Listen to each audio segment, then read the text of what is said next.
waxaan rabaa laftirkeeda inaan ka hadalno saan la wada soconnaba waxaa beledka ku badnaa markii aan xilka la wareegaynay amba maaragtay warqado feeg ah oo dad dhigista maaragtay dhalashadii sugnaanta khusayso warqadahaas oon aad iyo aad aan ula dagaalanay oo feega ahaa oo guruubadii ama shabakaadkii samaynayay qaarkood midba meel u cararay qaarna xabsiga la geeyey ee muddo ku xiraa taasoo maaragtay yaraysay feegii iyaduna waa alla mahadiis warqadahaas runtii feega ahaa dhib badan ay ummadda ku haayeen qofaa samaysanayo CID uu tagayaa makareeshika uu tagayaa bangiga uu tagayaa arrimaha dibadda uu tagayaa marka uu tagaa kadib baa dib loo soo celinayaa markaasaa la leeyahay warqadaada waa taswiir markaasuu maaragtay juhdina waa baxshay lacagna way ka baxday sidaa darteed waxaan u sheegayaa dadka feega ku shaqaysto iyo kuwa maaragtay isleehayo aad meel ku gaartiin feeg iyo taswiir meel laguma gaarayo waa inaad ka digtoonaatiin haddii leedi ku qabtana sharciga ayaa leedin marsii doonaa warqadahaasi culayska kaloon ku qabna waxay ahaayeen laba shayba waxay ahaaday mar warqado qaali ah ayay ahaayeen oo ku fadhiyey $6 ayaa lagu sii jiray dowladda hoose $15 ayay warqadi qaadaysay dhalashada sugnaanta $15 qaadaysay $6 laga qaadi jiray warqadaha noogala qaadi jiray $9 dowladda soo gaaraysay oo mushaharkii shaqaalaha maaragtay maxay ahayd printeradii qadii daabacaadii wixii oo dhan bay ku jiraan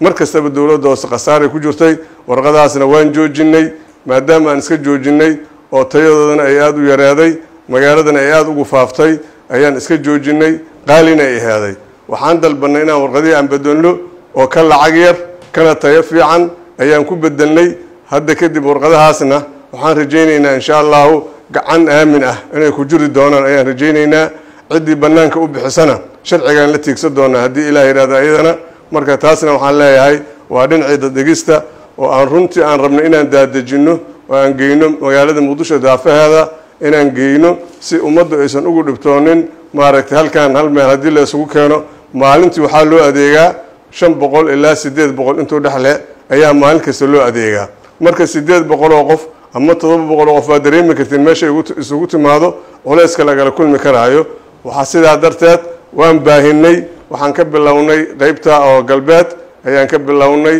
oo aan geynay degmada Wadajir haddana waxaan rabnaa inaan qaybaha kale aan geyn haddii Ilaahay yiraahdo ilaa 3 goob oo kale inaan ka furno ayaan rabnaa insha Allah taas ayana waxay keentay isbedelka aan sameeynay ayay qayb ka ahaaday si shacabkeena loogu khidmeeyo haddii Ilaahay yiraahdo taas ayadana waxa suuragal in dadku isweydiiyaan dadku qaar waa mustaajiliin waa dad degdegsan oo xaalad emergency ah ku jiro oo rabo in loo boobsiyo waxaan dhahnaa cid wax loo boobsiinayo oo rabto in wax loo dedejiyo meeshii la gacmaysa jira dadka waxaan dhahnaa $5 oo dowladda hoose ay ogtahay oo akoonka dowladda hoose ku dhacayo ayaa laga qaadayaa $5na waaxda dib loogu celinayaa amuuraha dib loogu celinayaa taas marka waxa waaye $5 ka badan qofkii degdeg rabo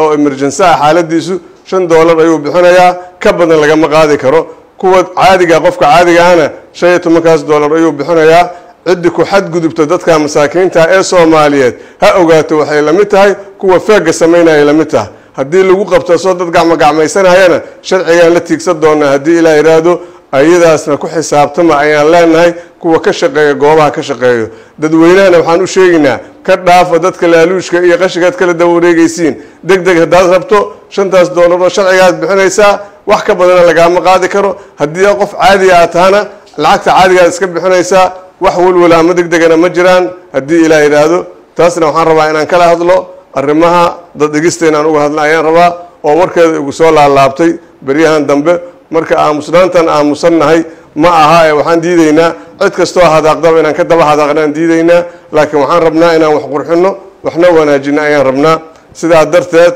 waxaan leenahay Soomaaliya ha noolaato hana israacdo hana ka faa'iideysato bishan barakaysan Ilaahay subhanahu wa ta'ala waxaan ka baryaynaa maadaama ay tahay awal Ramadaan ay tahay oo maalmo ugu horeeyay Ramadaan aan ku jirno in Ilaahay dalkeena istiqraar amni ah iyo mid siyaasi ah iyo mid iqtisaadi ah in Ilaahay uu siiyo ayaan Ilaahay uga baryaynaa madaxweynaha Soomaaliyeed mudane Dr. Xasan Sheekh Maxamuud oo runtii qorshihiisa uu cad yahay bartilmaameedsanayo awlihiisa waxaan leenahay asigana Ilaahay la garab galo allahna u fududeeyo iyo xukuumadda iyo kulli guud ahaanba inkastoo cid kastoo ummaddan u khidmaynayso ilaahay waxaan uga baryaynaa inuu ilaahay waafajiyo wuxuu raalli uu ka yahay ilaahay waafajiyo ayaan ilaahay uga baryaynaa waxuusan ilaahay raalli uusan ka hayna ilaahay uu ka gacan qabto ayaan ilaahay uga baryaynaa. Wassalaamu calaykum waraxmatullahi wabarakaatuh.